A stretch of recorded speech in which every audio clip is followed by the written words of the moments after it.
primeiro, né, torcida única, né? Isso pesa. Hoje em São Paulo temos os clássicos nessa situação. Então isso já cria para o time da casa um ambiente sempre mais favorável ainda. Então São Paulo joga em casa, como disse o Zaidan, treinou a semana inteira, só pensou no Corinthians, já enxerga o Corinthians durante toda a semana como o seu adversário desses próximos dias e o time a ser batido até para ganhar um pouco mais de tranquilidade.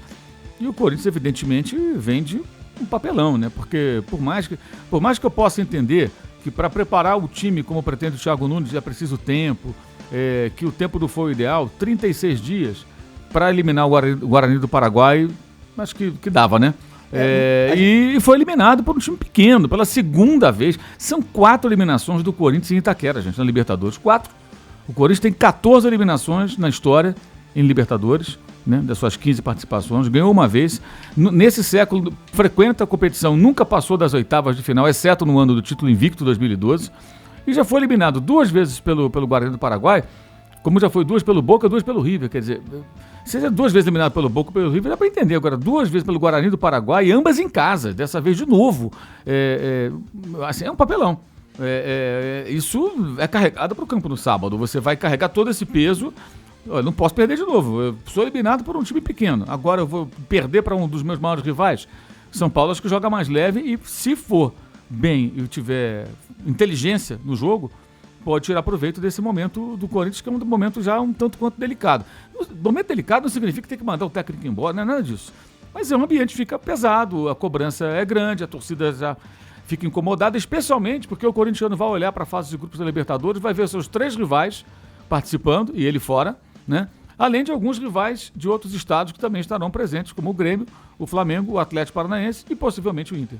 Mauro, deixa eu fazer um contraponto. Ontem a gente não teve a oportunidade de debater com mais profundidade essa eliminação precoce do Corinthians. Concordo com tudo que você falou, mas você está de acordo que o jogo em si, esse segundo jogo lá na Arena, o Corinthians com um a menos, foi um belo jogo, jogou bem o time, mas tivemos aí talvez uma falta de critério por parte da arbitragem. Então, acho que o Corinthians vacilou no primeiro.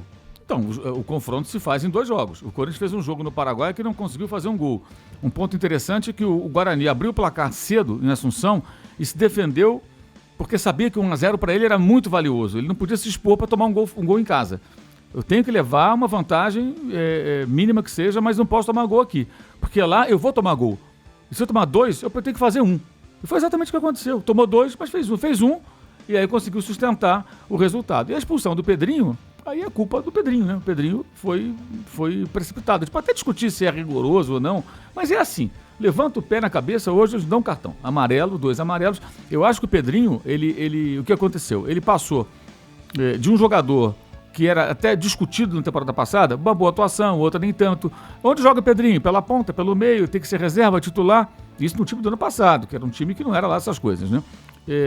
Pela dificuldade do Corinthians em jogos que eram disputados aqui no Brasil, enquanto ele estava lá na Colômbia no pré-olímpico, ele virou a solução. Virou camisa 10, Não, Pedrinho vem aí. Eu acho que ele entrou muito pilhado, sabe? Querendo mostrar que eu vou resolver, eu posso resolver. E o jogador que não tem essa característica... Você tinha alertado isso aqui na quarta, que isso poderia provocar na cabeça do jogador o sentimento de um peso de tenho de decidir. Eu sou o 10 agora. Agora eu tenho essa... É um sonho do jogador. Aí tem muita gente que fala isso e tudo. Talvez não estivesse preparado, aparentemente não.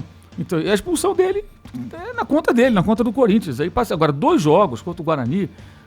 Não dá para ser eliminado pelo Guarani do Paraguai. É um time muito inferior, claro que tem virtudes, se apresentou bem dentro das suas possibilidades, mas é um papelão. Ser eliminado como o Flamengo foi pelo Palestino numa Sul-Americana, o São Paulo mesmo pelo Talheres, que é um clube até maior do que o Guarani do Paraguai, é um clube de muita torcida na Argentina, mas é um clube que estava na 3ª divisão 2, 3 temporadas antes, eliminou o São Paulo, né, e jogando no Morumbi, também é um papelão. No caso do Guarani, que é um papelão maior ainda, que é duplo. O Corinthians conseguiu ser 2 vezes eliminado por esse time, que é a chamada 4ª força do futebol paraguaio, atrás de Olímpia, Cerro e Libertad, né?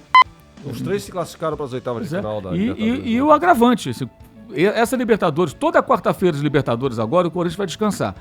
O técnico vai poder treinar e tal, isso tem um aspecto positivo. Mas o torcedor vai olhar assim a semana, quarta, quinta-feira, terça, e vai ver Santos, vai ver Palmeiras, vai ver São Paulo, né? E ainda vai ver Flamengo, Grêmio, Atlético Paranaense, provavelmente Internacional, e falei, eu tô fora da brincadeira. Nem Sul-Americana eu vou disputar.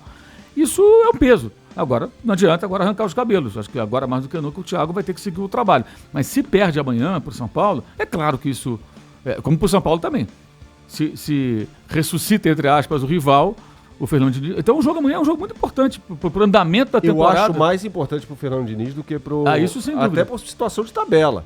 Porque se o São Paulo ficar fora do mata-mata, falei isso aqui antes. Aí fica insustentável. Insustentável.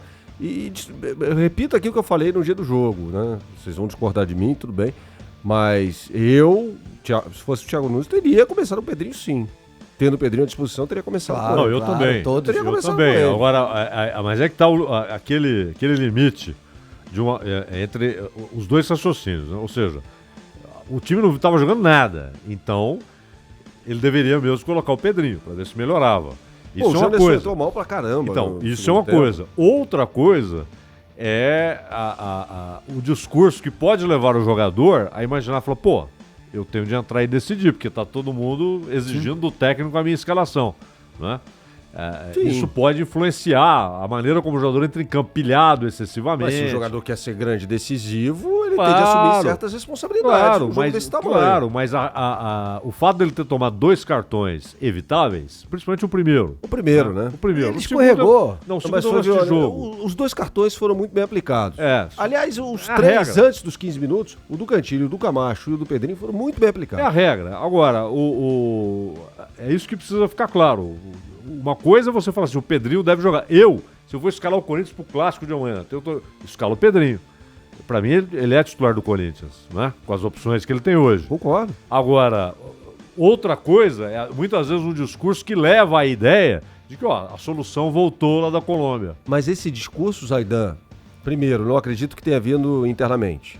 Não acredito que o Thiago Nunes tenha chegado pra ele no vestiário e falado, irmão, resolve aí. Mas o jogador não ouve só o discurso interno, né? Bem, aí ele tem de lidar com a pressão. Claro. Ele tem de lidar com a pressão. Agora, repito aqui, tendo o Pedrinho à disposição, voltando da seleção com um time que não estava jogando bem, tinha perdido da Inter. Claro. Tinha o jogo do ano. Não, e pra mim... Não só tecnicamente, como financeiramente também. Eu hoje escalaria Gabriel, Cantillo... Gabriel, não Camacho. Gabriel... Eu iria pro Camacho. Cantillo, o Pedrinho, o Luan... O Love e o Bozelli. O Wagner depende do jogo, sabe? Depende do jogo. Ficou claro na quarta-feira que... Mas ele é complicado. Por exemplo, ele jogar domingo e quarta vira um problema. Mas o Bozelli é titular desse time, né? Não, lógico.